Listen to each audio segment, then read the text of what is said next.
This is Internet Marketing.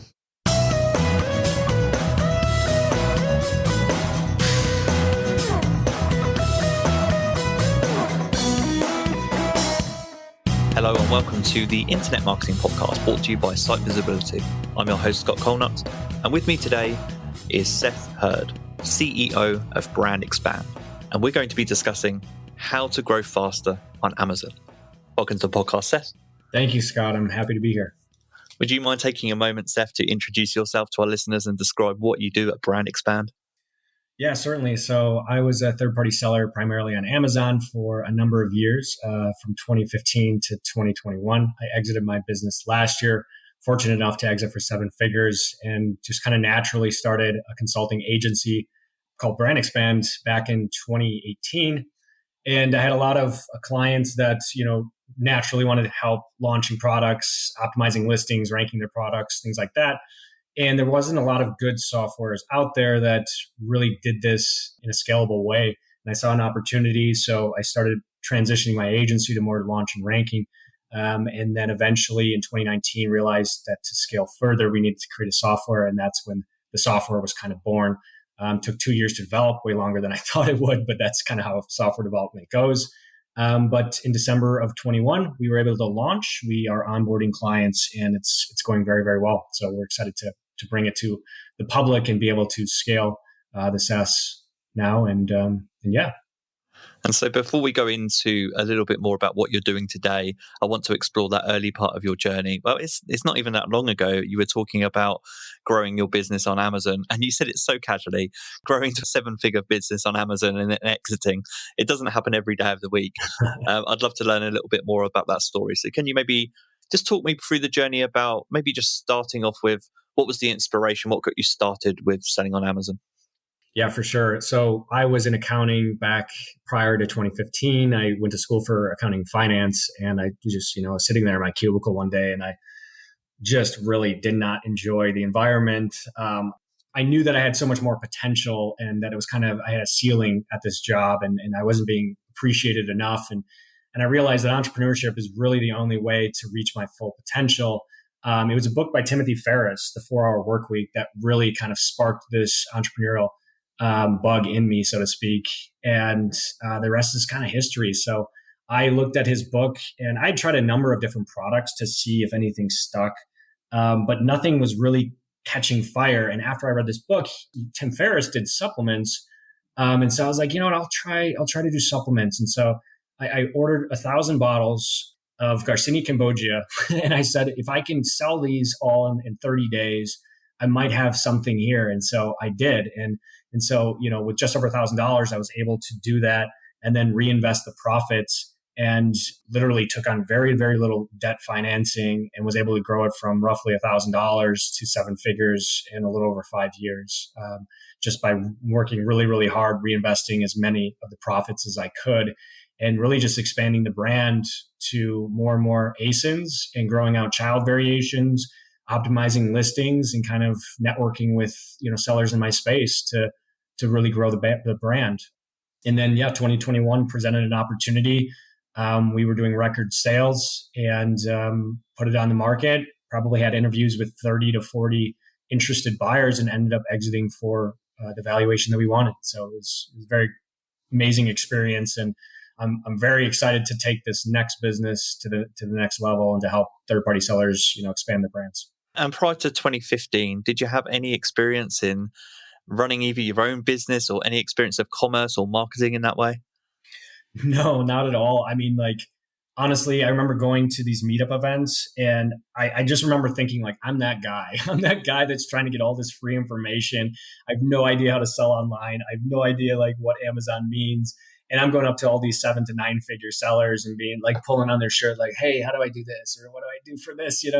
A lot of them, I am today, I have a soft spot for all e-commerce sellers, and I probably spend more time than I should, explaining things to them and consulting with them, and not charging them, just because I love communicating with them. And I remember that back in 2015, when I was getting started, that's really how I got my footing, was by, networking with these higher volume sellers that had so much experience. And so that's why I really like to provide that type of value today. So really, if I have any advice, it's get out there, find people that have done it successfully, ask for information, don't be shy, and they'll likely gladly provide you with that information. That's interesting. So the book, The 4-Hour Workweek, was the inspiration. And I know it's a practical book as well, so there would have been some knowledge there. Mm-hmm. Then you used that platform and you acquired knowledge from networking, it sounds like. But were there any other resources or aspects of your learning that really helped you grow on Amazon? Yeah, I mean, a lot of people will do these courses and spend, thousands of dollars on guru training. And I'm using air quotes here because that's the term that everybody uses, gurus, But what I did, I was completely bootstrapped. I just found, everything you need is on YouTube videos, in documents online, in blogs and podcasts like this. And so really just finding all the information you possibly can. I remember I had binders of information. I would try to organize them all into binders, different areas of the launch process, how to create your listing, how to optimize it, right? So I would just grab this material from all over the place and really, just create my own strategy based on all this free information that was out there. And so if you don't have a lot of money, but you have time, just finding this information on your own, it's all out there. You just need to search for it. I know the 4-Hour Workweek book. I've read it myself. I'm trying to remember how old it is now, but is it maybe a decade old, would you say? Yeah, it's about a decade. Yep. Yeah. So for anyone that's listening to this, that's maybe heard of that book's come up in conversation on this podcast a few times. It's amazing the reach and the inspiration that book has had. But there will be skeptical listeners that think, well, that book's a decade old. Maybe I can't apply the techniques or advice from that book and achieve the same things today. Do you think that you could achieve the same things on Amazon maybe today that you could back when you started in 2015? Yeah, the first thing I'll say is that book is still very relevant. It's such a good book, and I highly recommend it. I actually went on and did a review on Amazon because I said if I'm able to start a business and I was able to grow it to 6 figures a month, I would come back and I would review this book, and so I did. But it's still very relevant. It's such a great book. It's a pretty easy read. Is it as easy? No. Back in the old days, prior to 2016, you could literally pay for reviews. And nowadays, that seems absurd, but it was something you could do back then. You could use any type of ranking method. You could really rank and get your sales up pretty quickly. It was kind of the early days. It was like the Wild West of e-commerce back prior to 2015, especially 2012 to 2015.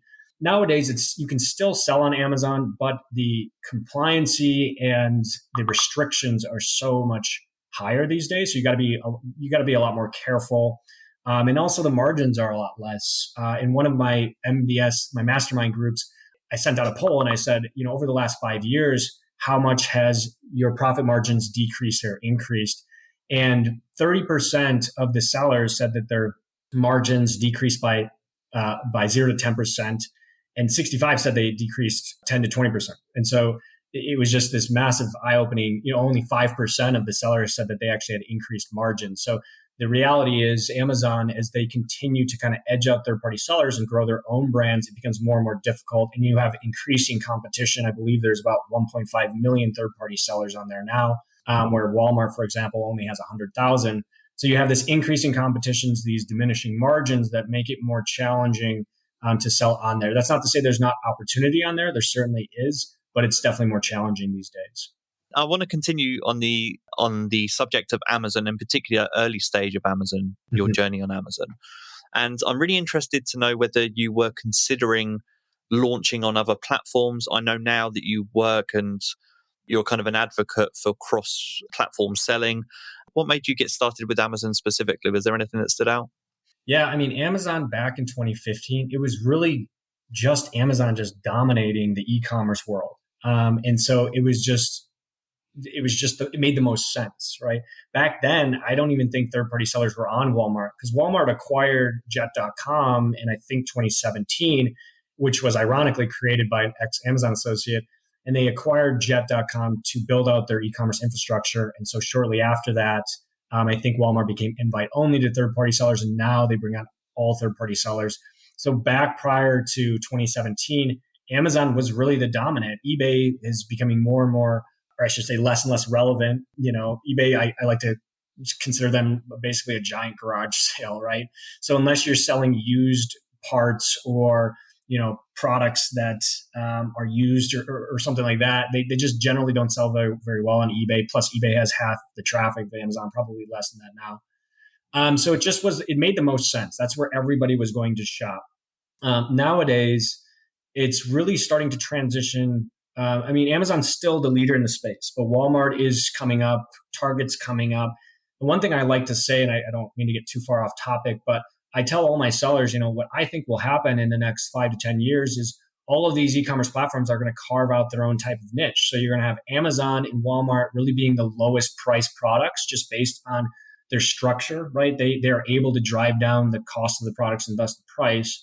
Target's going to be a little bit more expensive, similar to Wayfair. You're going to have higher quality items, a little bit more expensive, like home goods.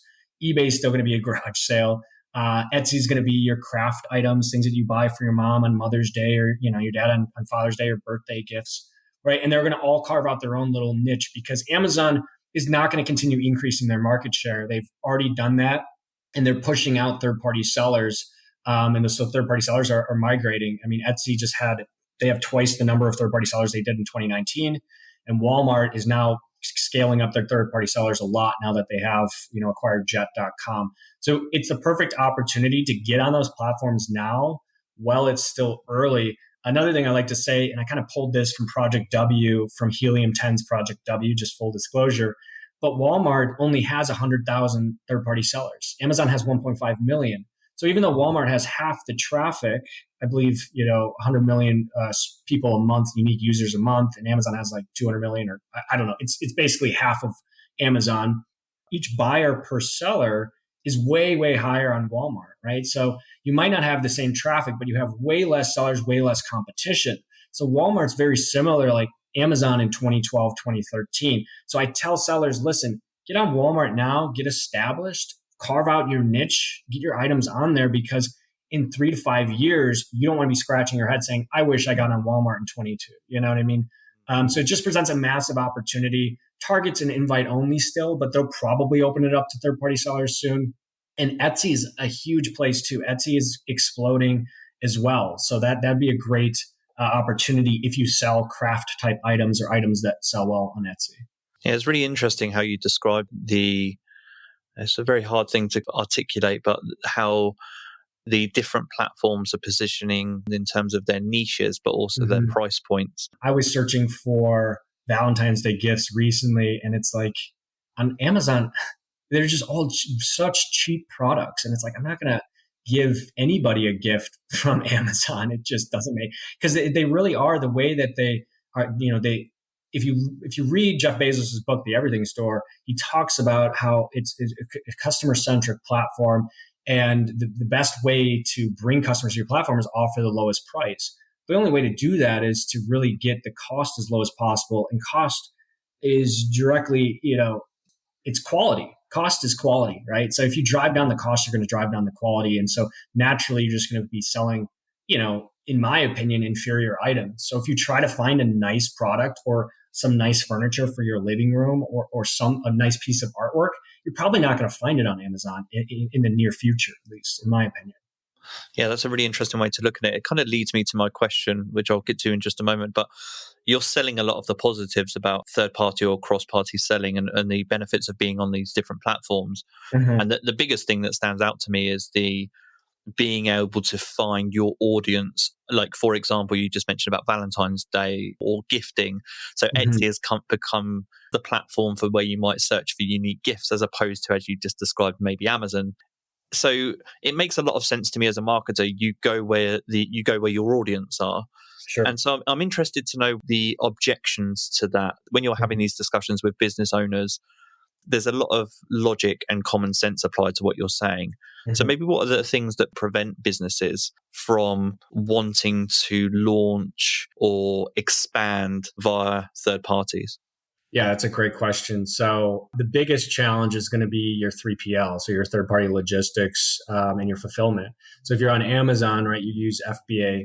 You're probably not, doing your own fulfillment if you're on Amazon, because that just doesn't make sense anymore. People still do it, but it's more and more challenging. And So you're probably using FBA. Well, Walmart uses their own fulfillment and services like Deliver, right? So you have to stock at FBA, you have to stock at Deliver. If you use a service like Deliver, you can also utilize that for your Shopify orders if you have your own store. So that's a benefit there. And then if you sell on Etsy, you probably have your own warehouse, right?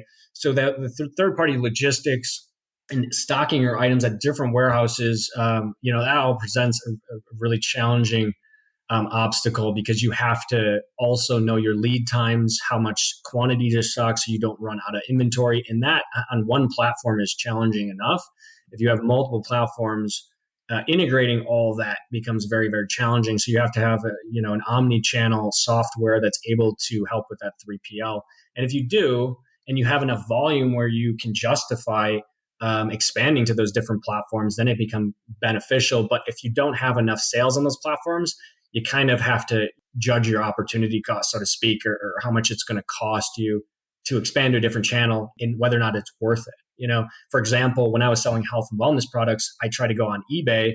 And that's why I compare eBay to a garage sale, because you're not going to go buy a health supplement on a garage sale, right? So nobody was buying supplements on eBay. And so eventually, I just gave that up. What I will say is you can fulfill eBay products via FBA, which is something you can't do with Walmart. But, and by the way, eBay is super easy to integrate with Walmart. There's a number of different softwares out there that will pull your listings from Amazon to eBay. So if you have a product that sells well on Amazon, it's pretty easy to integrate that with eBay, but it has to make sense. So I would say that the 3PL presents the biggest challenge. Yeah, something that struck me as you were talking there is reputation ever a challenge or a consideration, at least? Because let's say, for example, you have what you consider to be or you want to sell as a premium or luxury product. It wouldn't make sense then to maybe try and build that business on eBay because of what you just said, the perception that maybe it's the lower price point kind of garage sale type platform. Yeah, that's exactly right. So it has to make sense. You have to really look at the target demographic, who's going to eBay, who's going to Etsy, who's shopping at Walmart, and make sure your product makes sense on that platform. And the easiest thing you can do is search for, look at your direct competitors, ASINs or products, and see if they're on these other platforms. And then use a software like Helium 10 if it's on Walmart or Amazon to see what types of sales they're doing. There's a Helium 10 plugin that's amazing for checking the sales volume for products on Amazon and Walmart, and just see if that opportunity is there, see if the sales are there. And for anyone out there that maybe isn't sure, and I'm assuming this is where you help businesses as well, perhaps, but for anyone that's not sure, so they're not quite sure which platform their products could fit on or could fit best on, is it easy to validate the idea of selling your products via certain platforms? Or because of what you said about logistics, it sounds difficult to validate your idea or the business model? It's not too difficult to validate. There's a book by Jim Collins. It's called Good to Great and Great by Choice. He has a series of books that I absolutely love. But one of the things he talks about is firing bullets before cannons. And the whole idea is try a small test shipment to these fulfillment centers, right? Fire bullets before cannons. So just see if your product can sell on there. That's kind of what I did when I got started, is I just sent in 1,000 units. That doesn't sound like a lot. It doesn't sound like a little amount, but it is. With supplements, 1,000 units is barely anything. So just take a small quantity, $1,000, $5,000, $1,000 to $5,000 worth of inventory, send it there and see how well it sells. If in that way you iron out any of the challenges beforehand. And if you find, hey, I was able to sell these in a month, 1 to 2 months, I didn't have any obstacles, then send a little bit more units, right? So that's probably the best way to validate. And also just looking at your competitors to see if they're on the platform and to see how many sales they're doing. If you don't have a plugin like Helium 10, just type in their primary keyword and see where they're ranking with regards to that keyword. See how many reviews they have. There's other ways to kind of gauge how much volume they're doing. On Amazon, you have BSR, bestseller rank, and, the different ranking aspects of the listing. But I highly recommend that Helium 10 plugin because you can see the monthly revenue they're doing. So, sending a small test inventory in is the best way to do it. That's what I recommend. See how it goes. See if you run into any obstacles. If it's a smooth process, then scale it up. And really that leads naturally into the marketing. So assuming that you've kind of validated your idea or you're about to validate your idea, and then you select your marketing platform. What's interesting as I think this through is that the advertising solutions, although similar, you kind of have to learn the different advertising solutions that are available on all these different platforms as well, which is another maybe consideration or commitment that you have to make before you launch. So for example, well, actually, this is a good question for you.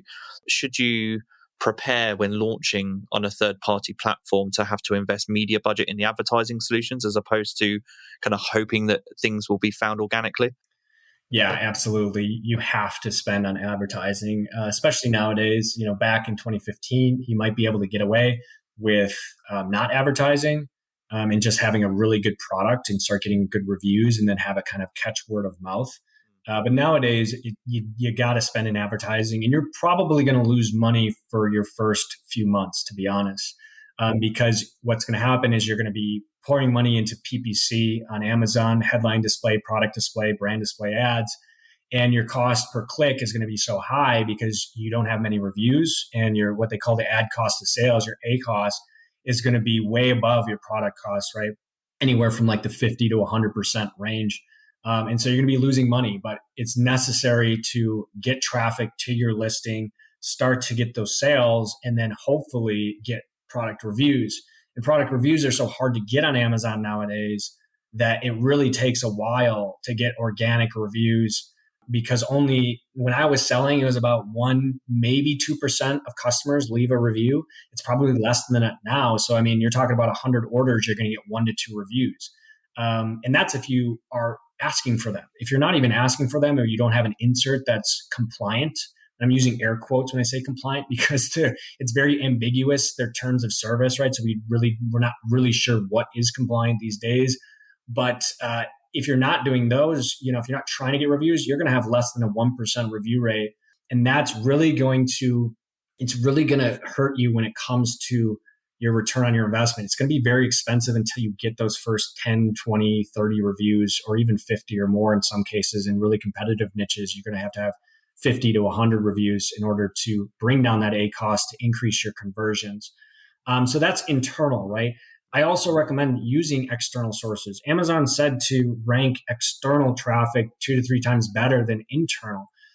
It's kind of hard to know what Amazon wants nowadays because they're really ambiguous about how they want external traffic. Like they value it more based on ranking, and that's obvious to any third-party seller that's been on Amazon for a while.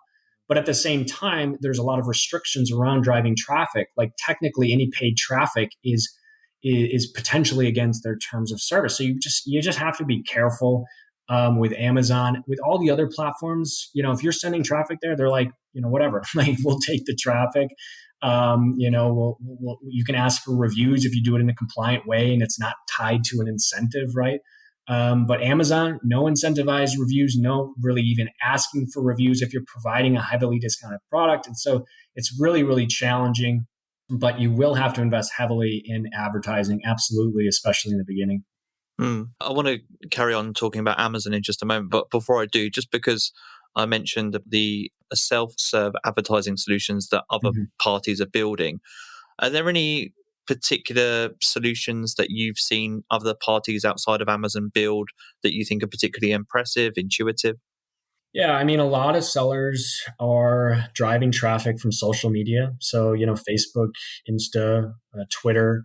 A lot of sellers are creating Google ads. Google ads are what the 7 to 9 figure sellers are doing is creating really good Google campaigns.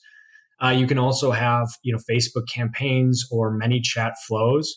There's software out there that will help you generate a ManyChat flow.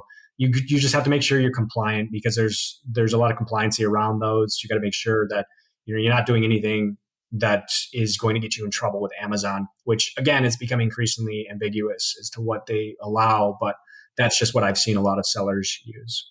Is the compliance typically stricter for Amazon when it comes to the advertising as opposed to something like Etsy or eBay? Absolutely. Yeah. Going back to Amazon there, and I'm glad you talked through what you talked through because it's been my assumption. I don't work in Amazon day to day in Amazon advertising, but I keep up to date with what's happening on Amazon, and I'm a consumer and a lazy consumer at that, like a lot of people. So I use Amazon quite a lot. And from what I've spotted over time, I'd assumed that the competition, the traffic and so on had increased And for almost any product you search for now, the market is saturated, at least for me. So I'd assume that would make it more difficult to improve your sales via Amazon organically, and naturally that, the more traffic they get, the more competition that you have, the more that benefits them in advertising revenue. Correct. But are there any principles to the organic side, so particularly with product listing on Amazon, that have remained maybe the same since 2015, as relevant as they are today? Yeah, great question. You're absolutely right. The cost for ads is increasing, and as they really create these terms of service that ironically bring all these third-party sellers into their platform and do basically, Amazon wants everything done within their own ecosystem, and for obvious reasons, right? They can collect money on that. And so what happens is it just drives up the cost of the ads. And it really is not very advantageous to sellers to only be able to advertise within the Amazon ecosystem, because if everyone's doing that, guess what your cost per click is? It's going up, up, up. And like I said earlier in this podcast, the margins are all slowly diminishing for third-party sellers. And so it becomes increasingly more and more challenging the more sellers that are advertising. So that being said, the best thing you can do with regards to your listing, things that I've applied over the years and haven't really changed, just the quality of the listing. I mean, that hasn't changed. So you want to have super high quality images. You want to hit on your primary, your secondary, your tertiary keyword, all of your top keyword phrases in your title, because the algorithm, the A10 algorithm, it was A9 now, I guess they're calling it A10 algorithm, that's going to search your title first before it searches the rest of your listing and before it searches your back-end search terms, right? So you want to make sure your most relevant keywords are in your title.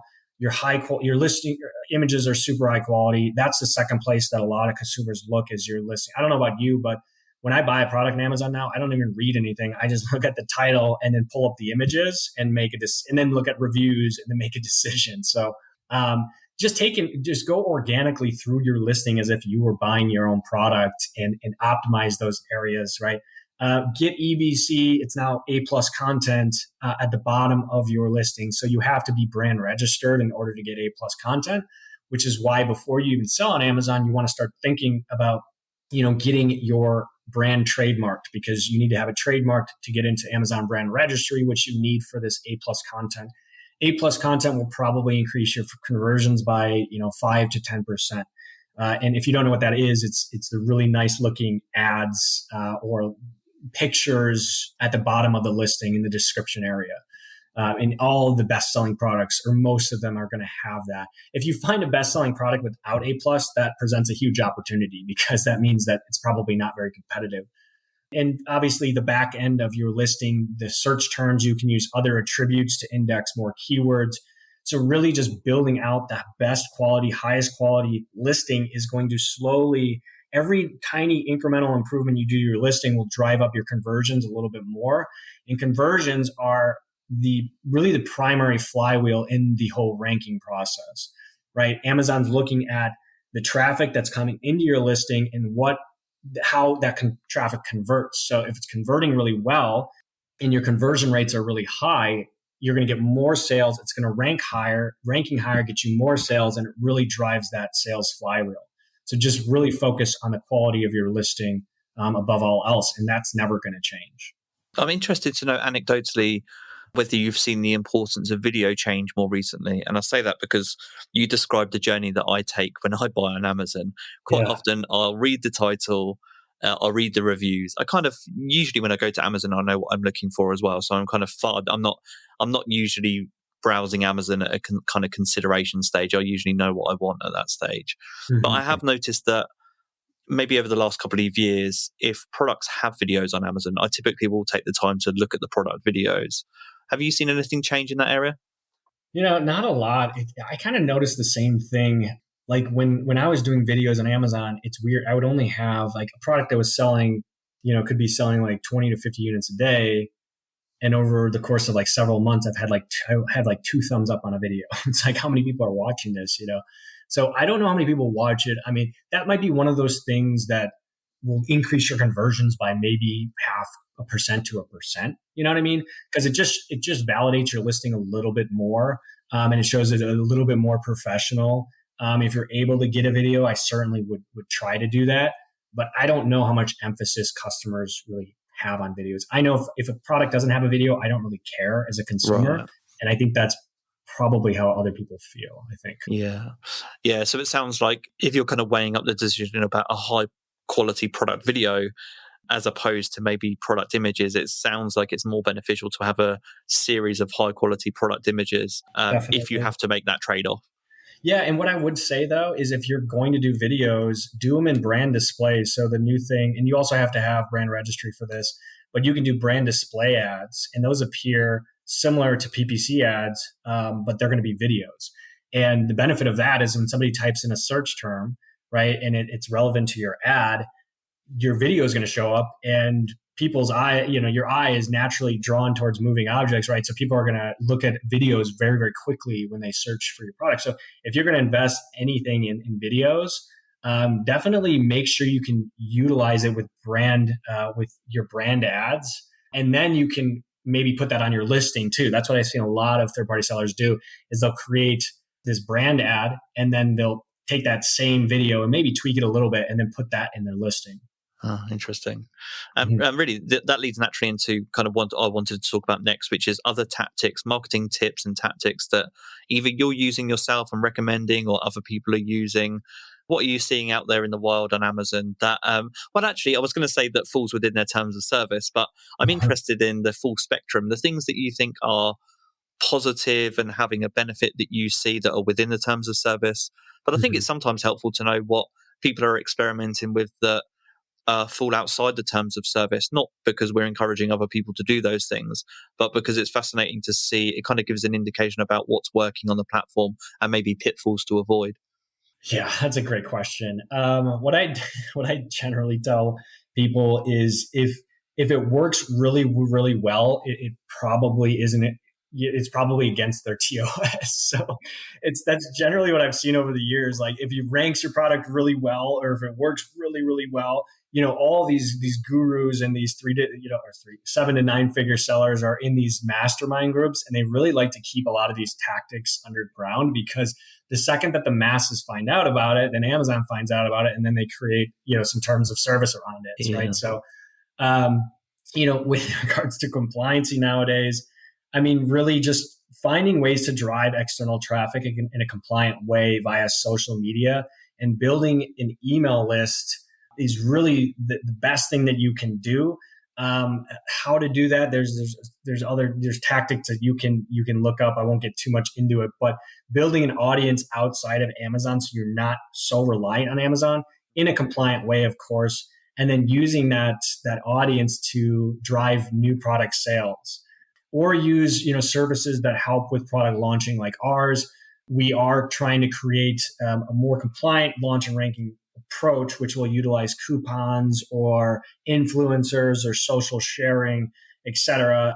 Because search, find, buy is kind of in this gray area after the quarter, the Q4 update that Amazon has, just full disclosure. So there are sites out there that will help drive traffic, make sure it's in a compliant way.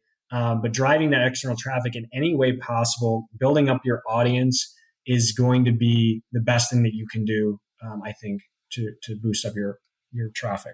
That's really interesting. You just touched on one thing which we'll close on, which was the influencer marketing aspect. So just anecdotally speaking, I mean, I don't spend a lot of time on social media, but when I do spend time on Instagram, of course, being a marketer, I pay attention to a lot of the ads and what influencers are doing. And I don't think I've seen influencers direct me to an Amazon page as part of like an influencer marketing tactic. But is that something that can be used? Does that comply with terms of service, or is that a bit of a gray area?